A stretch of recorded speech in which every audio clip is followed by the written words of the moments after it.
కృష్ణా జిల్లా మచిలీపట్నం రేషన్ బియ్యం మాయం కేసులో మళ్లీ కదలికలు వచ్చాయి. మాజీ మంత్రి పేర్ని నాని సతీమణి పేర్ని జయసుధ బెయిల్ను రద్దు చేయాలని పోలీసులు హైకోర్టులో పిటిషన్ దాఖలు చేశారు. ఈ కేసులో నిందితులుగా ఉన్న అందరికీ బెయిల్ మంజూరు కావడంతో విచారణ ముందుకు సాగటం లేదని పోలీసులు పిటిషన్లో తెలిపారు. కేసు విచారణ వేగవంతంగా జరగాలంటే జయసుధ బెయిల్ రద్దు చేయాలని హైకోర్టుని కోరారు. దీనిపై పేర్ని జయసుధ తరఫు న్యాయవాది కౌంటర్ పిటిషన్ వేశారు. ఈ కేసుపై వాదనలు విన్న హైకోర్టు తదుపరి విచారణను ఈ నెల 10వ తేదీకి వాయిదా వేసింది. ఈ కేసులో A1 గా జయసుధ, A6 గా పేర్ని నాని ఉన్నారు.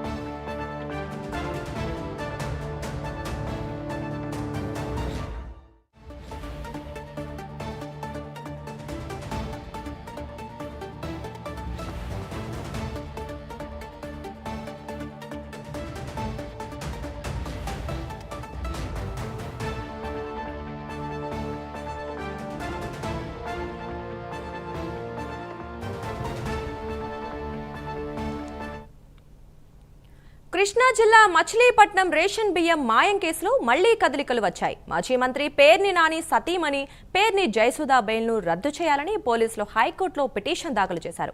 ఈ కేసులో నిందితులుగా ఉన్న అందరికీ బెయిల్ మంజూరు కావడంతో విచారణ ముందుకు సాగటం లేదని పోలీసులు పిటిషన్లో తెలిపారు.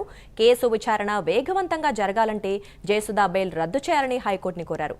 దీనిపై పేర్ని జయసుధ తరఫు న్యాయవాది కౌంటర్ పిటిషన్ వేశారు. ఈ కేసుపై వాదనలు విన్న హైకోర్టు తదుపరి విచారణను ఈ నెల 10వ తేదీకి వాయిదా వేసింది. ఈ కేసులో A1 గా జయసుధ, A6 గా పేర్ని నాని ఉన్నారు. ఇక ఈ విషయం గురించి మరింత సమాచారం మా కరెస్పాండెంట్ రాజ్ కుమార్ ఫోన్లో అందిస్తారు. చెప్పండి రాజ్ కుమార్.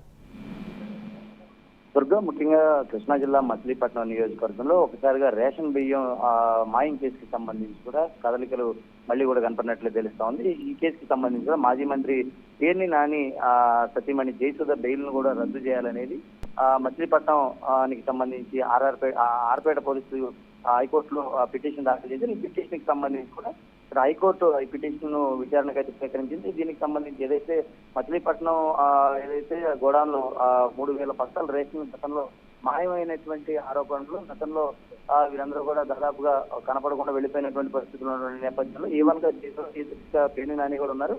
దీనికి సంబంధించి అంటే గత డిసెంబర్ 30న ఇప్పటికే జేసీబీకు బెయిల్ ఇచ్చినట్లు కూడా తెలుస్తుంది. అయితే తాజాగా పోలీసులు ఈ పిటిషన్ కి సంబంధించి మళ్ళీ హైకోర్టులో దాఖలు చేయడం పేర్ని నాని అంశానికి సంబంధించి మళ్ళీ ఈ కేసు తెరపైకి రావడంతో ఒకసారి కూడా అందరిలోనూ ఇప్పుడు ఆసక్తి నెలకొంది. అంటే ఒకవేళ బెయిల్ రద్దు చేస్తారా లేదా ఏ విధంగా ముందుకెళ్తారనేది కూడా కోర్టులో చూడాల్సినటువంటి అవసరంగా కనపడతా ఉంది.